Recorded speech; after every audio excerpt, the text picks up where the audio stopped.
2023 vient de se pointer, tu as pris la bonne résolution d'apprendre une langue, donc c'est sûrement l'anglais, après c'est peut-être l'espagnol, le chinois, le japonais. Mais le plus important, c'est que tu as pris cette décision, et donc dans ces vidéos, on va te donner nos meilleurs conseils.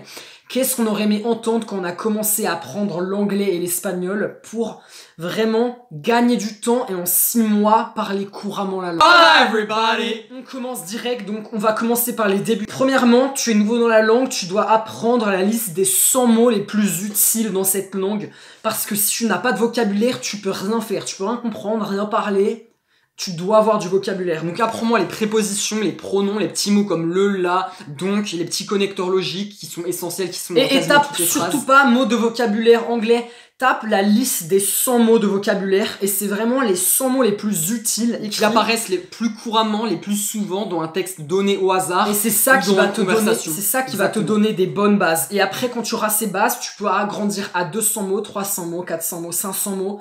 Et là, tu commenceras à avoir des bases vraiment solides. Il faut savoir que les 1000 mots qui apparaissent les plus souvent dans la langue forment 80% du volume de ce qui apparaît dans la langue.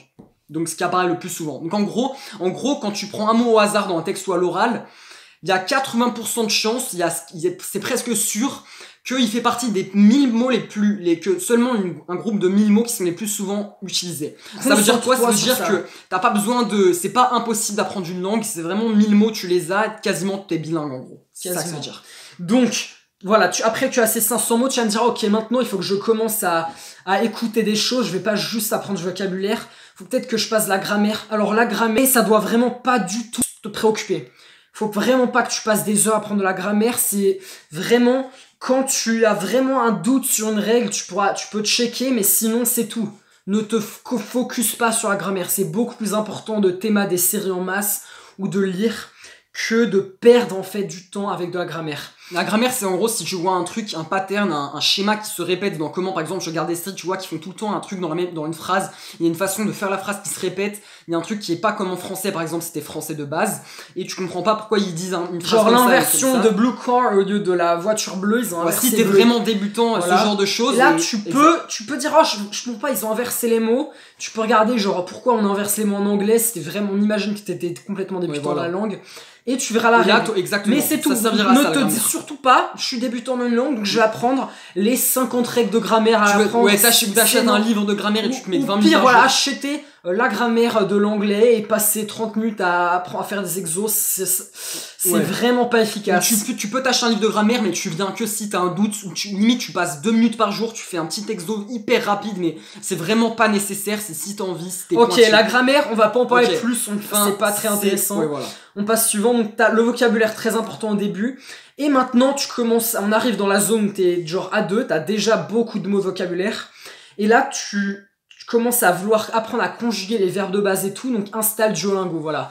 Duolingo, on a beau dire ce qu'on veut, pour les débutants, ça reste une très bonne app, elle est gratos, il y a 500 millions de téléchargements, c'est pas pour rien. Donc techniquement, c'est pas forcément l'application la plus efficace au monde, mais elle est assez fun et c'est un facteur qui est important à prendre en compte, parce que ça permet aussi d'apprendre plus vite, que ce soit un minimum fun, pas dégueulasse à faire comme un exo de grammaire. Ça va augmenter ta motivation. Exactement, et c'est hyper important que tu tiennes ce premier mois d'apprentissage quand on commence la langue avec la nouvelle résolution notamment, où c'est tellement dur, t'as envie d'abandonner au bout de 3 semaines quand t'as perdu la motivation du début, et tu dois tenir cette traversée du désert jusqu'à ce que ce soit une habitude, partie de ton quotidien, que ce soit naturel de le faire, comme te brosser les dents après manger ton repas, même si c'est pas hyper agréable, tu le fais parce que c'est naturel, et donc ça sera la même chose pour cette habitude de langue, et Duolingo ça t'aide à ça, parce que c'est assez fun à faire. Donc comme ils te le disent, fais ta leçon de Duolingo tous les jours, c'est vraiment comme même ça, si 3 minutes. Tu vas construire une habitude, en plus c'est fun, il y a des leaks, c'est un peu gamifié, donc si t'as déjà joué aux vidéos, que t'aimes bien ça, ça ressemble un petit peu Duolingo, c'est fun. Et donc c'est très bien pour commencer. Maintenant, on va passer à la zone où on considère que t'es déjà genre A2 et que ça fait genre un mois soit ça fait un mois que tu t'es mis sérieusement à la langue, soit t'es collège, lycée, que t'es à peu près A2. Maintenant, il faut commencer à consommer, genre regarder des séries, ce genre de choses. Maintenant, fais pas n'importe comment. Si tu as jamais regardé des séries en VO, t'as toujours regardé de la VF, commence avec une saison en VO-STFR pour commencer à t'habituer gentiment au son de la langue, ça va te donner des bonnes bases. Mais cependant, faut surtout pas que tu deviennes complaisant et que tu te reposes sur tes lauriers, que tu restes là. après une saison, tu passes directement aux sous-titres anglais parce que tu vas progresser 10 fois plus vite avec des sous-titres anglais. Après, si t'apprends l'espagnol, tu mets les sous-titres dans la langue cible, t'as compris le bail.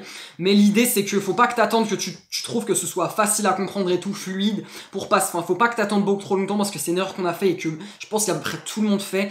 On est flemmard, on se dit, allez, j'apprends quand même la langue. En fait, c'est juste une excuse pour théma des séries. La vérité, c'est pas d'effet subliminal ou quoi plus que ça. La vérité, mon frérot, on est tous en train de lire comme ça en bas les sous-titres de la série. En fait, on écoute quasi que dalle. Donc, après, tu vas me dire, je sais ce que tu me dis. Ouais, mais aussi, c'est parce que j'arrive vraiment pas à comprendre, donc ça sert à rien. Donc, si tu es dans ce cas-là, que tu commences, regarde une série que tu as déjà regardée. Si tu regardes ta série préférée, que ce soit Stranger Things, que ce soit Breaking Bad, et tu la regardes. Comme ça, tu vas être beaucoup plus facile parce que tu as tout le contexte, tu te souviens de quelques scènes, des personnages, de ce qu'ils peuvent se dire, et donc tu vas beaucoup plus comprendre ce qu'ils disent, et tu vas progresser beaucoup plus vite que les autres. Et si t'as encore des difficultés, il y a 2 trucs. Premièrement, tu peux regarder 2 fois l'épisode, même si t'as un peu la flemme. Peut-être une fois en français et une fois tu la re-regardes, cette fois avec les sous-titres en anglais, ou alors l'inverse, tu trouves une méthode qui marche pour toi. Et deuxièmement, il faut savoir que c'est normal au début que ce soit dur, et c'est justement parce que c'est difficile que c'est incroyable comment tu vas progresser vite, limite à vue d'œil, d'épisode par épisode, tu vas voir des progrès dans ta compréhension. On te prévient, ça va être difficile, mais c'est justement pour ça que tu forces ton cerveau à s'adapter, et tu vas vraiment progresser beaucoup plus vite que les autres. Après, c'est comme si tu allais à la salle et que tu disais, le soulever des poids lourds c'est difficile, mais c'est justement pour ça que tu vas progresser extrêmement vite et gagner en force.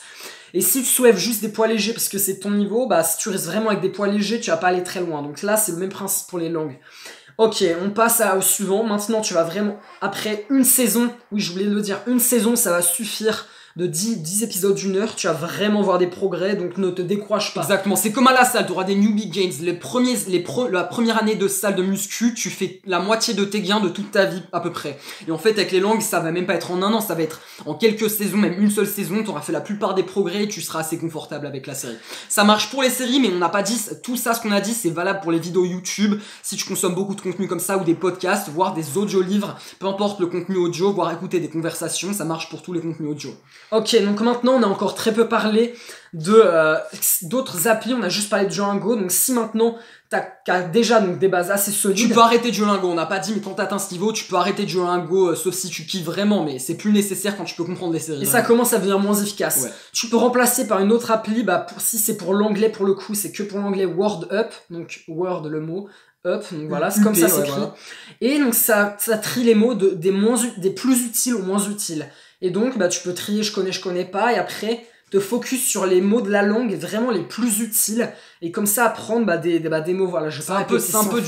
Cette appli, c'est un peu le fantasme de tout mec qui a passé son temps à apprendre des langues et qui a perdu du temps à pas savoir quel mot était mieux à apprendre que d'autres. Cette appli, c'est vraiment une tuerie pour l'anglais, donc installe-la tout de suite sans hésiter, si t'as un niveau qui commence à se former en anglais. Et ça va vraiment te construire des bases pour le vocabulaire. Je sais pas s'il y a je connais pas d'autres applis qui font ça pour l'espagnol ou quoi, donc si c'est pas l'anglais que t'apprends. Ouais. Mais il y a une autre appli pour le vocabulaire qui fait vraiment toutes les langues, c'est Drops, D-R-O-P-S.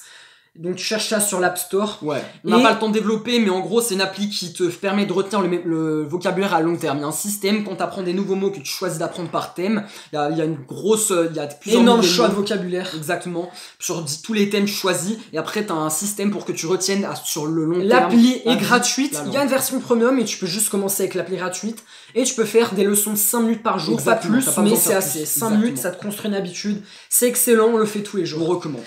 Donc maintenant, on a les applications, voilà, on a déjà des bases solides, mais maintenant, on n'a toujours pas parlé la langue. Donc si tu es débutant et que tu connais rien, tu peux vraiment pas parler, donc ça sert à rien. Mais là que tu as des bases solides, c'est vraiment maintenant que tu peux commencer à parler, que tu vas avoir les meilleurs progrès de ta vie, de ta life. Voilà, parler, maintenant on arrive au moment où il faut commencer à parler, donc... Fais-le avec un pote ou un frérot, un mec de ta famille, c'est le mieux, mais sinon un quelqu'un qui est motivé par l'apprentissage de langue en fait. Et décide un jour de la semaine où tu vas parler que cette langue. Si t'es vraiment déterminé, que tu penses que tu peux le tenir, mais on ne conseille pas forcément, fais-le sur la semaine entière. Et maintenant, il y a 2 problèmes qui se posent à toi. Des fois, tu n'auras pas le vocabulaire, tu pourras pas parler dans la langue évidemment. Et le deuxième problème, c'est que tu vas avoir manque de motivation, tu vas être pressé, tu n'auras pas le temps des fois, et tu vas dire, allez, 7 fois, c'est pas important, une fois, ça va rien changer. Non, c'est que ça, on n'a pas le temps de le dire. Parce que c'est en cut complètement. Si tu... Italki, habla de Italki. Donc maintenant, si t'as personne à qui parler, tu peux utiliser une application comme Italki. Ça c'est non, c'est non. Top, je t'arrête tout de suite. Je t'entends déjà me sortir ton excuse de ouais, mais non, je connais personne qui va apprendre une langue, donc je peux pas parler. Non. On a internet, installe-moi Italki, I-T-A-L-K-I, je crois, ou un grec, sur l'App Store et tu peux trouver des gens n'importe où dans le monde avec qui pratiquer. Tu n'as absolument aucune excuse, voilà, désolé de te le dire. Donc voilà, ça c'est fait. Maintenant, on a déjà en fait donné la majorité des conseils. Si tu veux plus d'informations, on a complètement survolé le thème. Regarde la vidéo ici, c'est le même thème mais 20 minutes. On va donner beaucoup plus de conseils pour apprendre une langue en 6 mois. On va expliquer pourquoi on dit quelque chose et pas autre. On va vraiment détailler et te donner les clés aussi pour appliquer ce qu'on a dit, pas juste avoir les informations, mais t'aider à le mettre en application dans ta vie. Mais maintenant, t'as les informations essentielles. Ok, si t'as encore faim d'un dernier tip, mets ton téléphone, ton ordi, ton compte Google en anglais, ça va t'apporter encore plus de progrès. Et voilà, c'est pour la route, un dernier conseil pour la route. Je crois qu'on a dit vraiment l'essentiel, voilà, donc va sur ces vidéos parce que ça c'est beaucoup trop court, donc vraiment une vidéo de 20 minutes où on va vraiment donner énormément de conseils, de pépites qui vont te permettre de progresser rapidement. Là on peut pas faire mieux, on a essayé de te rendre service un maximum, même ça fait mal à mon ego de juste réduire tout ça en 5 minutes parce que ça va vraiment te sauver en fait des mois de ta vie. Donc si tu veux sauver des mois de ta vie à pas perdre du temps quand t'apprends une langue, Théma, ces vidéos c'est que 20 minutes. À l'échelle de 6 mois ça représente rien, donc vraiment va la regarder. Et voilà, si je t'ai pas convaincu, je peux rien dire d'autre là. Donc c'est là que ça à toi de voir après tes Mets un gros pouce bleu s'il te plaît si la vidéo t'a plu, t'as forcément appris un truc dans ces vidéos. Et voilà.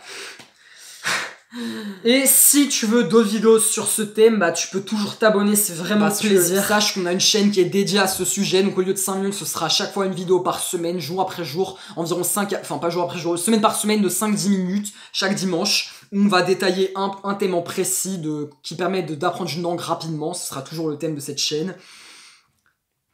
Ok, donc on est bon pour cette vidéo, peut-être à une prochaine du coup. Non. Sera, por favor. On vous attend. On est bon pour cette vidéo. On se dit du coup peut-être à la prochaine. Et sur ce, apprends idiomas fast. Ciao!